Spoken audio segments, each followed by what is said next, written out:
Hi everyone, today we will talk about how to fix or how to solve the problem of keep stopping on the application of SayHi.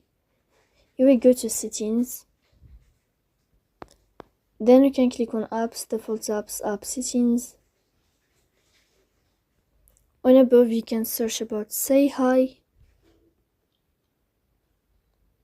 Then you can click on first stop and you can click OK.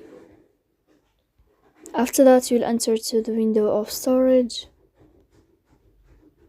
Here you can click on clear cache.